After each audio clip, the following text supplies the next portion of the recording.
할렐루야.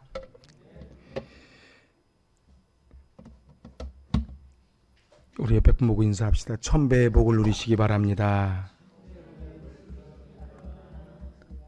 우리 입으로 선포된 대로 그렇게 이루어질 줄로 믿습니다.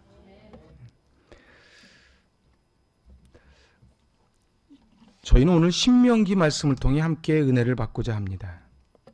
그 신명기는 엘레 하드바림, 이것이 말씀들이라는 뜻입니다. 그 신명기서는 곧 말씀들로 이루어진 성경이라는 의미입니다. 출애굽한 이스라엘 백성이 이제 모압 평지에서 이제 모세가 죽을 때가 다 된 거예요.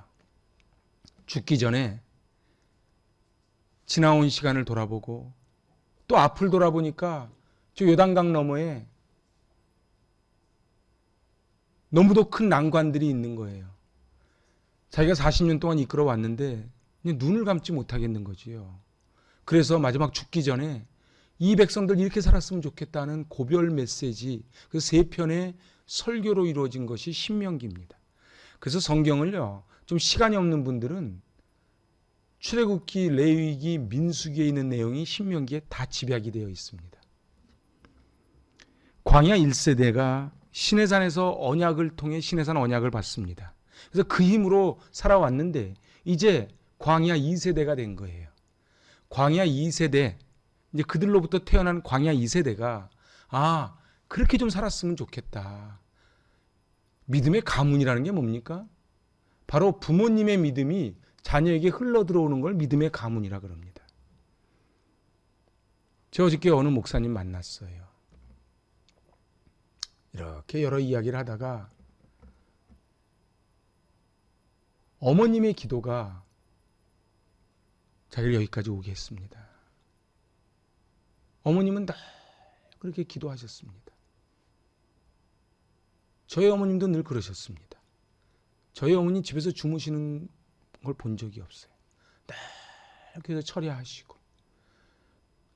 제가 오늘 여기 교회를 1번으로 내려왔는데 오늘 교회 들어오는 입구에 그 어머니 기도회 밑에 그 포대기 들쳐엎고 무릎 꿇고 기도하는 그 사진을 제가 물끄러미 보다가 내려왔습니다. 어떤 분은 너무 옛날틱하다고. 네, 사랑하는 여러분, 그 어머님의 기도가 있어서 오늘 우리가 여기 있습니다. 오늘 우리가 그렇게 무릎을 꿇어야 우리 자녀들이 살아납니다. 모세는 자기가 죽으면서 그 마음으로, 그 마룻바닥에서 눈물 떨어뜨리면서 기도했던 그 마음으로 지금 설교하는 것이 오늘 신명기 말씀입니다. 그래서 모세의 고별 메시지지요. 오늘 메시지의 핵심은 이겁니다. 같이 읽어볼까요? 하나님 여호와께서 너희를 현재보다 1000배나 많게 하시며 너희에게 허락하신 것과 같이 너희에게 복 주시기를 원하노라. 할렐루야. 하나님이 모세를 통해 허락하신 축도입니다. 하나님이 뭐라고 말씀하세요? 현재보다 1000배나 많게 하시며. 근데 상상을 한번 해보세요. 이 말씀을 받을 때 이스라엘 백성들의 마음이 어떠했겠는가? 이 말씀을 받을 때 이스라엘은요, 한치 앞이 보이지 않습니다. 요단강을 건너면은 어떻게 건널 줄도 모르겠고, 다리가 있는 것도 아니고 배가 있는 것도 아니고, 또 건너간다 한들 가나안 7족속이 버티고 있는 저 거인족이 살고 있는 저 가나안 땅을 들어가서 땅대기가 있는 것도 아니고 돈이 있는 것도 아니고 힘이 있는 것도 아니고, 근데 하나님이 뭐라고요? 현재보다 1000배나 많게 하겠대. 근데 이스라엘 백성은 이것을 아멘으로 받았습니다. 사랑하는 여러분, 오늘 말씀이 선포될 때 코로나19가 언제 끝날지도 모르고 우리의 삶은 너무 힘들어만 지는데 1000배나 많게 해달라고 기도할 때에 1000배는커녕 2배만이라도 갔으면 좋겠어요. 아니요, 현상 유지라도 좀 했으면 좋겠어요. 그런 마음이 있으십니까? 오늘 이스라엘 백성이 그러했듯 이 말씀을 아멘으로 받을 때에 놀라운 그 기적이 일어나게 될 줄로 믿습니다. 히브리서 6장 14절 말씀 같이 받들어 봉독합니다. 이르시되 내가 반드시 너에게 복주고 복주며 너를 번성하게 하고 번성하게 하리라. 할렐루야. 그렇습니다. 내가 반드시, 천지를 지으신 하나님이 반드시 너에게 복을 주고 번성하게 하리라. 2번 반복은 강조거든요. 근데 어떻게 정말 이 말씀을 받을 때 정말 아멘이 되시는지요? 내가 이런 대답이 나올 줄 알았어. 정말 믿으시는지요? 저는요, 하루도 안 쉬고 꾸는 꿈이 있어요. 저는요, 짤스부르크의 모차르트 생가를 갔을 때에, 그리고 괴테의 생가를 갔을 때에, 그리고 저 오스트리아 빈에 있는 요한 스트라우스, 베토벤의 무덤을 갔을 때에 제가 꾸는 꿈이 있어요. 오늘 이 교회가, 이곳에서 자라는 생명들이 훗날 입장료를 내고 사람들이 줄 서서 들어오는 그날이 올 줄로 믿습니다. 사람들이 아이고 꿈도 야무지죠. 원래 꿈은 야무지게 꾸는 거예요. 짤스부르크가 그때 모차르트를 그렇게 구박을 했대요. 요즘은요, 짤스부르크가 모차르트 때문에 먹고 삽니다. 오늘 반드시 너에게 복주고 복주며 너를 번성하게 하고 번성하게 하리라. 믿음은 바라는 것들의 실상이에요. 보지 못하는 것들의 증거예요. 저는 이거를 1000배나 더해주리라 저는 과장법으로 봤거든요. 하나님 말씀은 그게 아니더라고요.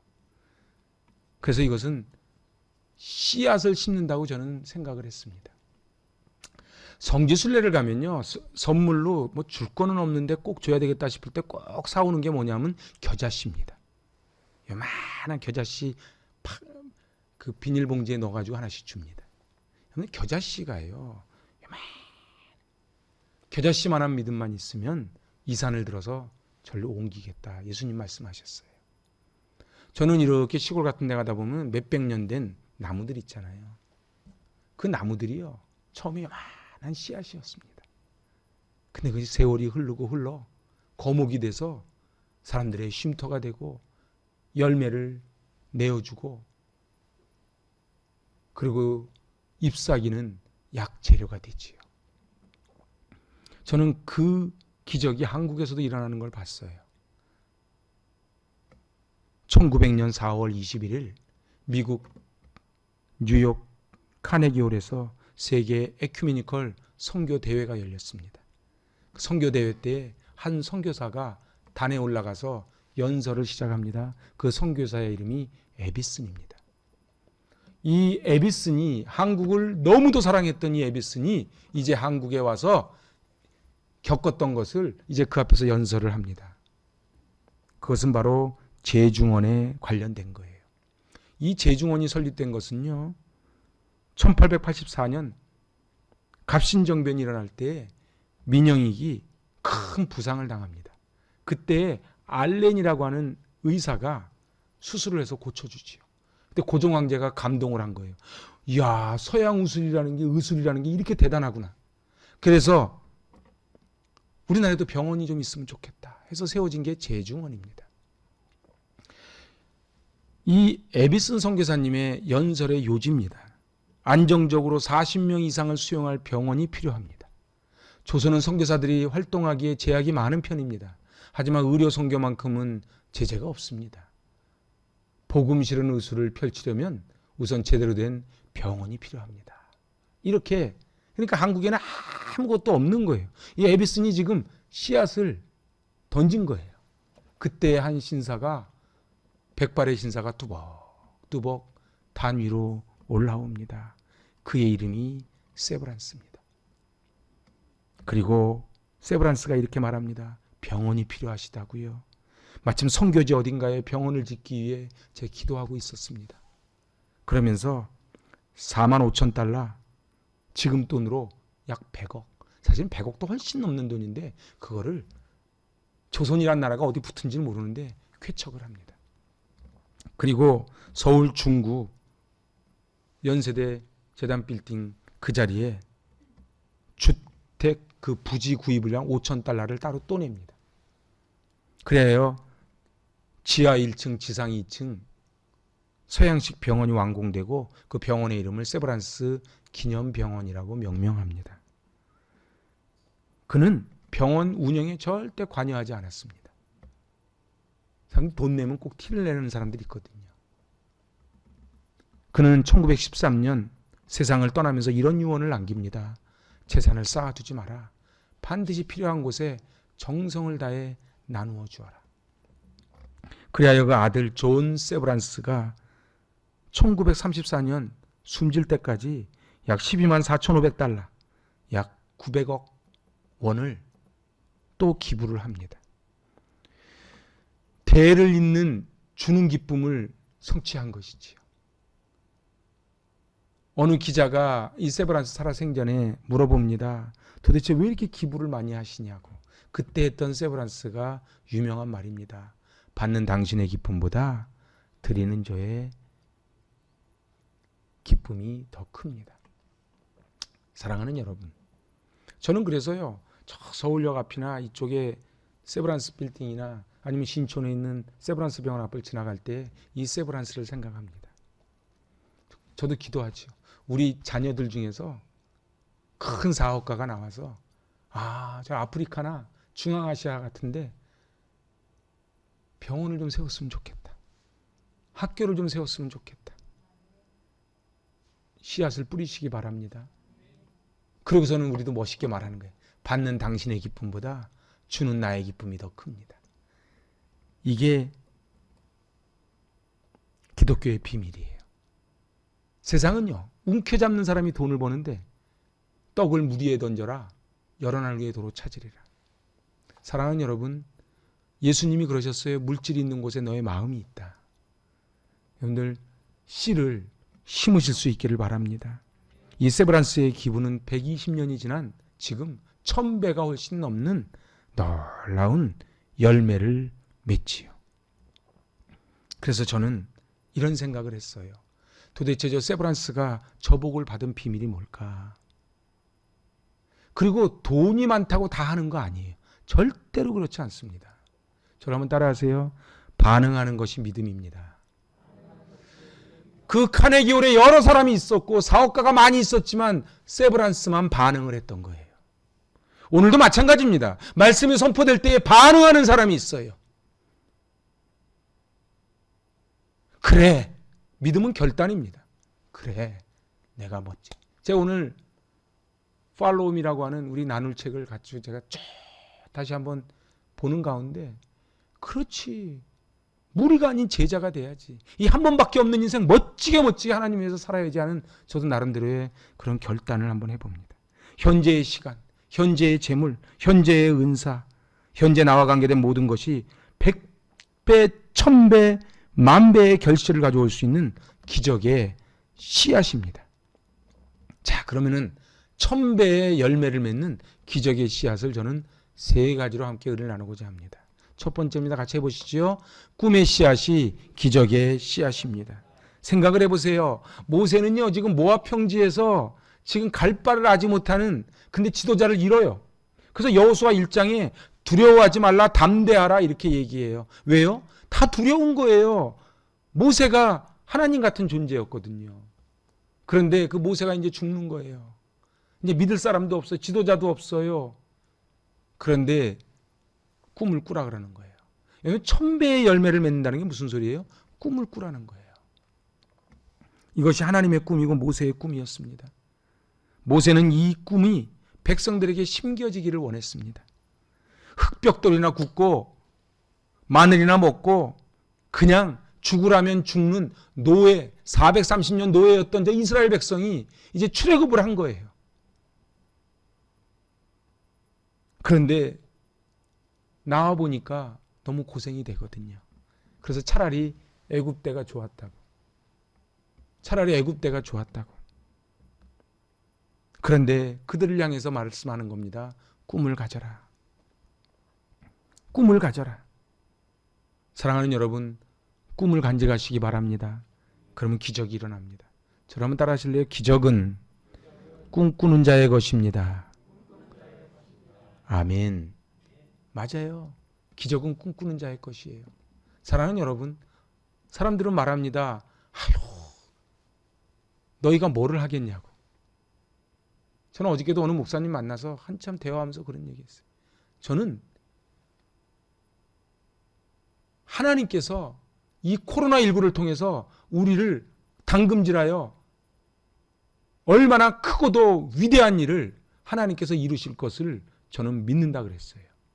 사랑하는 여러분, 하나님께서 하시면 능치 못할 일이 없는 줄로 믿습니다.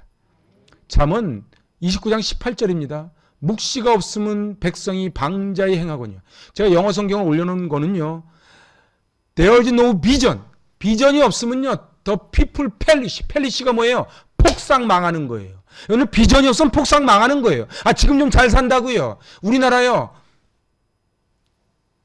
100년 전에 독일 선교사님이 찍은 영상을 보니까요. 이야, 우리나라 참 우리나라 60년대가 궁금하다고요. 필리핀 가보시면 돼요. 필리핀 저희 맨 처음 선교된 다항아리라는 데를 들어가면요. 초코파이 하나 먹겠다고 20m를 수영해서 옵니다. 그리고요. 그 아이들이 똥물이 넘쳐나는 그곳에서 자라나는 거예요. 근데 우리가 그랬거든요.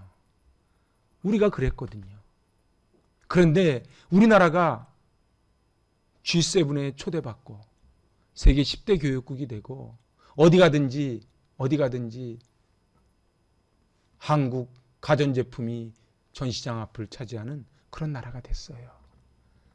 저는 이것이 전적인 하나님의 은혜요 복이라고 저는 믿습니다. 우리 부모님들의 눈물의 기도가 대한민국을 여기까지 만들었어요. 그리고 우리가 기도해야 그 다음 세대가 있습니다. 비전이 없으면 백성이 폭삭 망한다. 성경은 그렇게 말씀하는 거예요.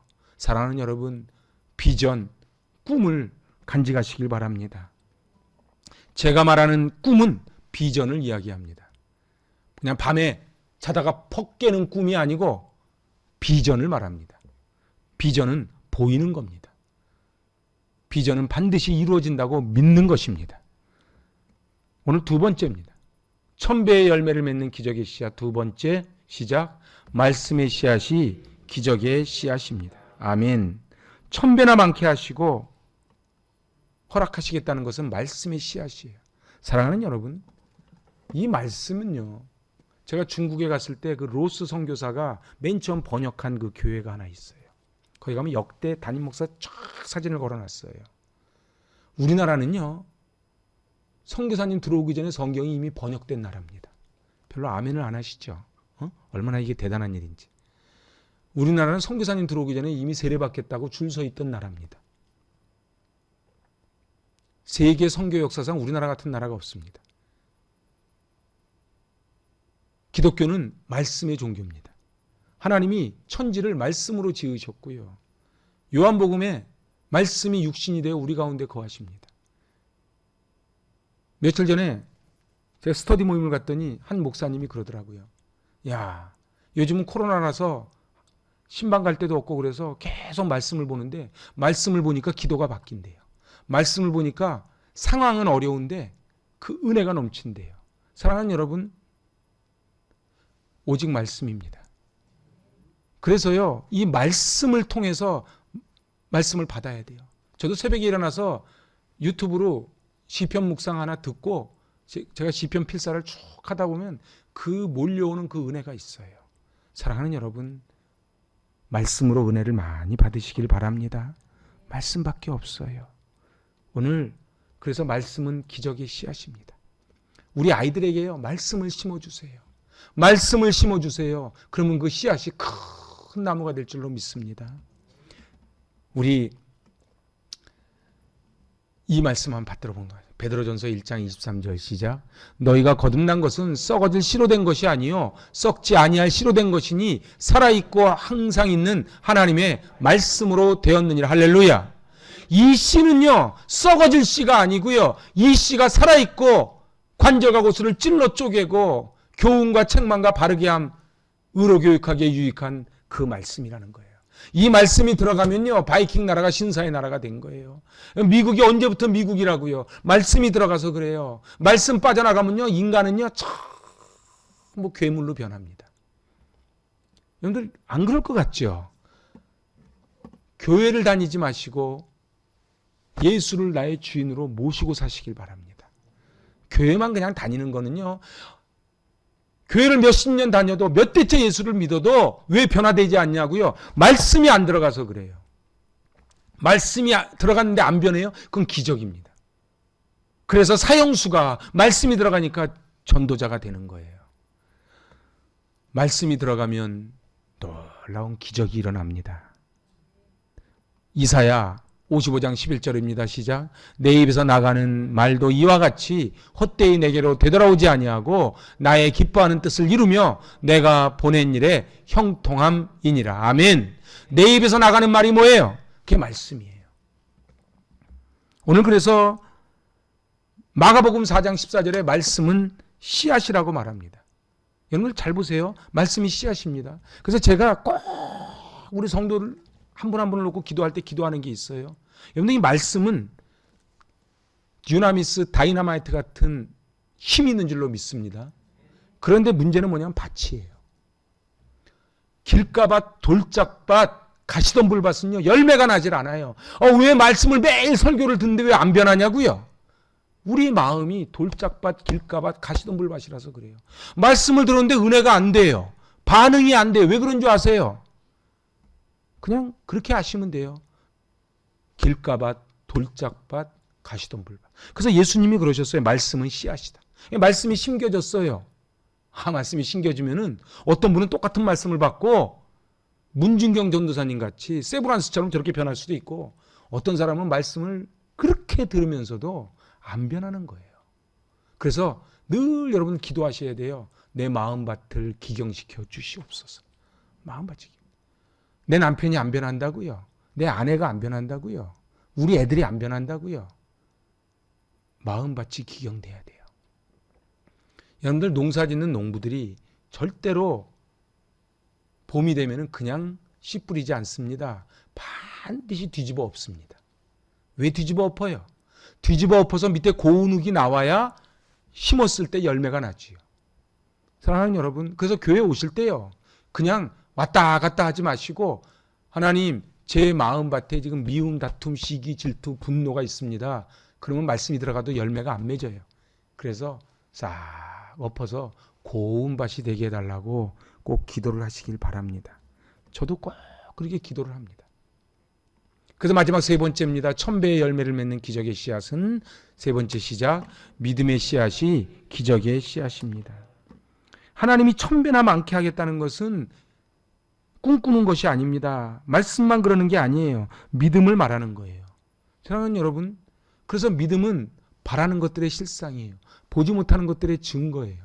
사랑하는 여러분, 그래서 믿음이 없이는 하나님을 기쁘시게 못하는 거예요. 믿음이 뭐라고요? 견고한 거라고요. 믿음이 뭐라고요? 신실한 거라고요. 사랑하는 여러분, 믿음은요 그냥 불러 하다가 그 다음에 쭉 쳐지는 건 믿음이라 그러지 않아요. 나 심심하면 왔다 갔다 하고, 그건 믿음이라 그러지 않아요. 오늘 40년 전 가나안을 정탐할 때에 신명기 1장에 보니까 27절에 원망하고 28절에 낙심케 합니다. 그런데 오늘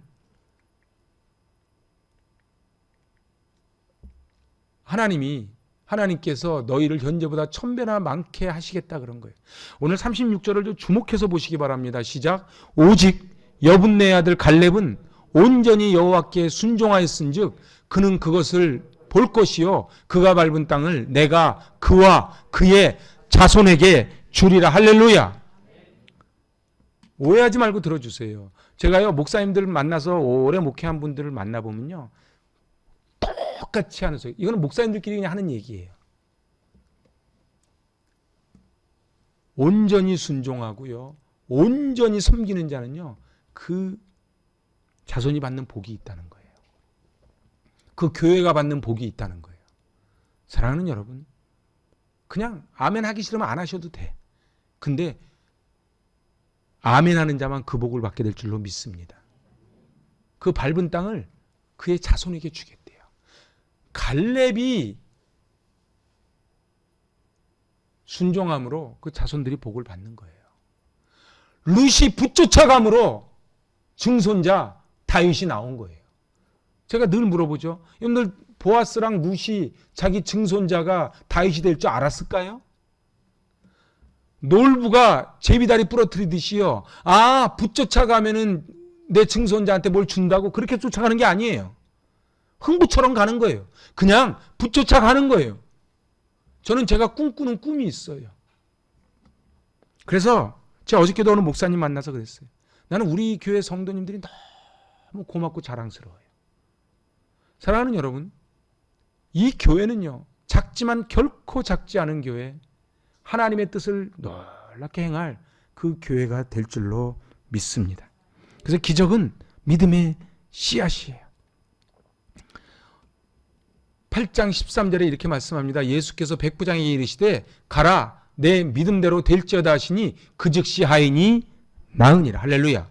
백부장이요, 높은 사람이거든요. 근데 자기 하인이 아픈데 예수님에게 오라 그러지 않고 예수님에게 가는데 하인을 안 데리고 왔어요. 근데 예수님이 백부장에게 뭐라 그래요? 주님이 말씀하시면 낫을 줄로 믿습니다. 그러니까는 내 믿음대로 될지어다 이러는 거예요. 근데 가보니까 낫은 거. 언제 나섰냐고 물어보니까 주님 말씀하셨을 때 그때 나선 거예요. 그 즉시 하인이 나으니라. 우리 주님이 말씀하시면 그 즉시 이루어질 줄로 믿습니다. 마태복음 9장 29절 30절입니다. 예수께서 그들의 눈을 만지시며 이르시되 너희 믿음대로 되라 하시니 그 눈들이 밝아진지라. 할렐루야. 믿음, 놀랍죠? 예수님이요, 그냥 고쳐준 게 아니에요. 믿음대로 될지어다 그런 거예요. 이게 지금 무슨 말씀인지 아십니까? 여기 와서요, 앉아서 예배드리, 귀하죠. 너무 귀하죠. 근데 앉아있다고 다 은혜 받는 게 아니에요. 믿음대로 되는 거예요. 1000배나 준다고? 에이, 그러면 안 되는 거예요. 그런데 믿음대로 될지어다. 저는요, 100% 믿습니다. 저는 100% 믿습니다. 그래서 저는 내려오면요, 항상 보혈을 덮고 기도합니다. 항상 기도합니다. 사랑하는 여러분, 하나님께서 우리를 통해 어떤 일을 행하셨는지 몰라요. 사도 바울이요, 유라굴로 광풍이 일었을 때요, 같이 읽어볼까요? 그러므로 여러분이 안심하라. 나는 내게 말씀하신 그대로 되리라고 하나님을 믿노라. 그런즉 우리가 반드시 한 섬에 걸리리라 하더라. 할렐루야. 사도 바울은 죄수예요. 유라굴로 광풍, 미친 바람이 부는 거예요. 모타도 없어요. 이겨낼 힘이 없어요. 근데 사도 바울이 뭐라고요? 안심하라. 허풍이 아니에요. 왜요? 하나님이 말씀하신 그대로 될 줄로 믿노라 이러는 거예요. 왜요? 사도 바울은 로마를 가야 되거든. 그래서요, 공동체예요. 사명자 한 명만 있으면 공동체가 삽니다. 사랑하는 여러분, 그래서 기도를 해야 돼요. 우리 아이들이요, 물론 다 잘 되면 좋지요. 근데 그 중에 한 명만 딱 해서 성공하면요, 나머지 다 먹고 삽니다. 안 그럴 것 같아요? 그때쯤 되면 그럴걸? 나도 그때 그 교회 다녔다고 막 명함 내밀걸? 사랑하는 여러분, 우리 아이들 중에서요, 세계적인 CEO가 나오고 사무총장이 나오고 노벨상자가 나오면 다 풀리는 거예요. 오늘 유라굴로 광풍이 입니다. 우리 현실을 보면 어떻습니까? 한치 앞이 보이지 않잖아요. 한치 앞이 보이지 않잖아요. 그런데 유라굴로 광풍 가운데 안심하라 그러는 거예요. 여러분들 입으로 선포하시기 바랍니다. 안심하라. 죽겠다 그러지 마세요. 그럼 정말 죽는 거예요. 입으로 그러지 마요. 살겠다 그래요.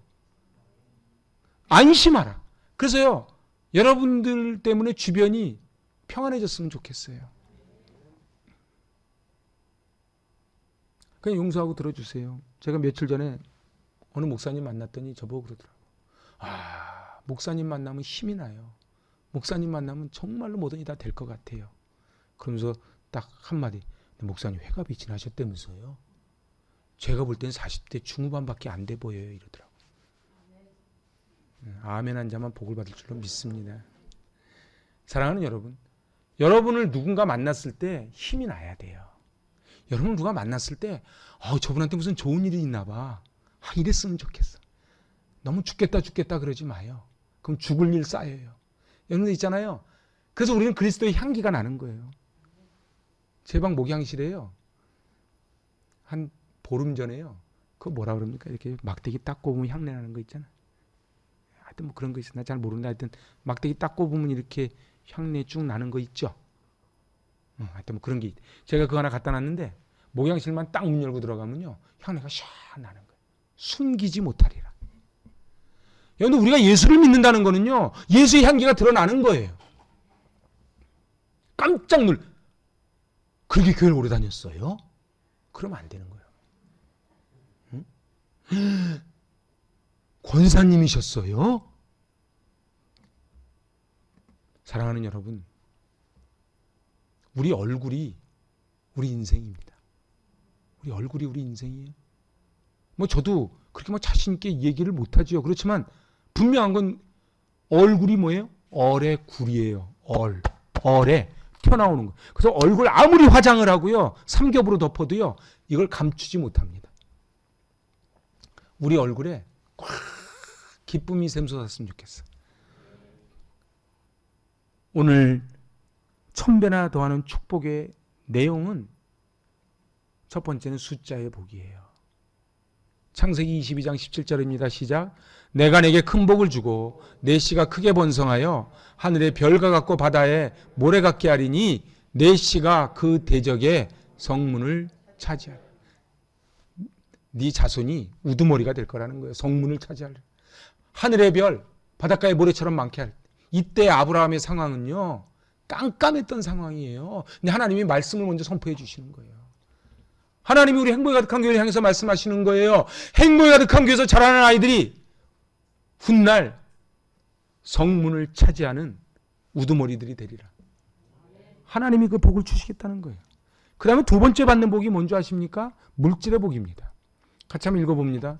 내 자손을 하늘의 별과 같이 번성하게 하며 이 모든 땅을 내 자손에게 주리니 내 자손으로 말미암아 천하 만민이 복을 받으리라. 한마디로 다 네 덕 보고 살 거라는 거예요. 네 자손 덕 보고 살 거라는 거예요. 그렇죠. 5,000인분을 먹는 인생이 아니고 5,000명에게 나눠주는 인생을 살아야 되지 않겠습니까? 그래서 우리 아이들이 가는 곳마다 다 대접받아야 되지 않겠습니까? 와, 당신이 오니까 이제 우리 살았군요. 이 소리 들어야지. 당신이 오니까 바퀴벌레처럼 다 피해버린다 그러면 안 되잖아요. 오늘 놀라운 거는요. 진짜로 목사님들이, 목회 오래 하신 목사님들이 공통적으로 하시는 말씀이 있어요. 제가 그냥 하는 게 아닙니다. 반드시요, 교회를 위하여, 하나님 나라를 위하여, 이웃을 위하여 물질로 심은 자는요, 놀라운 물질의 복을 받아요. 저 세브란스 집에 가셔서 세브란스 가문을 한번 쳐보세요. 저 세브란스가 저렇게 큰 돈을 우리나라 냈는데 세브란스 가문이 지금 어떻게 됐는가. 세상은요, 내가 움켜잡아야지 부자가 된다 그러는데 하나님 나라 법칙은 그러지 않아요. 떡을 물 위에 던지면 열한 위에 도로 찾을 거래요. 여러분들 그런 기도를 했으면 좋겠어요. 만나는 사람마다 막 나눠줘도 넘치는 그런 복을 받으시기 바랍니다. 전 그랬습니다. 저는요, 제가 이렇게 헌금 개수를 하면 제가 매일 제 책상에다 올려놓거든요. 그럼 제가 쭉 볼 때마다 눈물 날 때가 많아요. 아, 이분은 지금 이 정도 헌금할 형편이 못 돼요. 저는 지금 돈 얘기를 하는 게 아니에요. 그래서 제가 막 기도하는 거예요. 붙잡고. 하나님, 1000배나 10,000배나 갚아 주시옵소서. 그런데 목사님들이 하는 얘기가 있어요. 선교지에 자기의 귀한 헌금을 하는 분들. 그래서 한 목사님이 그러시더라고요. 저 남대문에서 구루마루 호떡 장사하는 분이 있대. 호떡 장사해서 얼마나 벌겠어요. 그런데요, 선교사님이 오면 비행기 싸가고 체류비를 다 댄대. 그분 있어서 되는 게 아니에요. 그렇게 됐는데 놀라운 게 이게 우리나라 연예인이 가서 뭘 했대. 그 다음부터 일본 가이드 잡지에 한국 가면 꼭 먹어봐야 될 곳에 실렸대. 그래가지고 이 일본 사람들이 오면은 깃발 들고 온대. 그 호떡집에 불이 나는 거예요. 그래서 그분이 그렇게 고백하신대요. 이렇게 뿌리니까 이렇게 주시는군요. 사랑하는 여러분, 정말 우리가 뿌리면 우리 자손이 받습니다. 마지막 세 번째는요. 무슨 복을 받냐? 영의 복을 받아요. 여러분들 물질이 많고 건강해도요. 영이 죽으면 그 사람은 죽은 사람입니다. 부자도요. 존경받는 부자가 돼야 돼요. 그 비밀이 뭐예요? 영적인 축복을 받아야 돼요. 우리 집사님도 전 집사님이 베드로전서 2장 9절을 기도문에 하셔서 제가 깜짝 놀랐어요. 제 설교문이 유출된 줄 알았어. 응? 같이 한번 읽어보죠. 시작. 너희는 택하신 족속이요 왕같은 제사장들이요 거룩한 나라요 그의 소유가 된 백성이니 이는 너희를 어두운 데서 불러내어 그의 기이한 빛에 들어가게 하시니 아름다운 덕을 선포하게 하려 하심이라. 할렐루야. 우리를 왜 왕같은 제사장을 만들어 주셨다고요? 아름다운 덕을 선포하라고. 아름다운 덕을 선포하라고. 지질이 궁상 떨고 빌빌거리면은 사람들에게 덕이 안 되잖아요. 그래서 아름다운 덕을 선포하라고 왕 같은 제사장으로 물질의 복, 수의 복, 영의 복을 부어 주셨다는 거예요. 그래서 저는요, 제가 기도 제목이 있어. 하나님, 저 구질구질하게 살지 않게 해주세요. 저 당당하게 살게 해주세요. 제가 개인적인 얘기 잘 안 하는데 한 가지만 더 할게요. 저는요, 누구를 만나도요, 제가 먼저 살려고 그러지, 저 얻어먹으려고 신발끈 안 맵니다. 진짜요. 물론 제가 큰 돈이 없을 땐 세븐일레븐 가면 되는 거예요. 그거 별로 돈 안 들어. 좀 큰 돈 있으면 더 큰 거. 사랑하는 여러분, 우리 베풀고 사시기 바랍니다. 좀 그랬으면 좋겠어. 그래서 막 서로 막 달리기 시작했으면 좋겠어. 그래서 하나님이 이렇게 복을 부어주시는 목적이 뭐라고요? 어두운 데서 불러내어 그의 기이한 빛에 들어가게 하시니 아름다운 덕을 선포하게 하려 하심이라. 할렐루야. 하나님이 우리에게 왜 물질을 주세요? 하나님이 우리에게 왜 건강을 주세요? 하나님이 우리에게 왜 달란트를 주세요? 아름다운 덕을 선포하라고. 오늘 이게 말씀의 마지막이에요. 사랑하는 여러분, 멋지게 사시기 바랍니다. 멋지게 사시기 바랍니다. 저는요, 기도가 있어요. 정말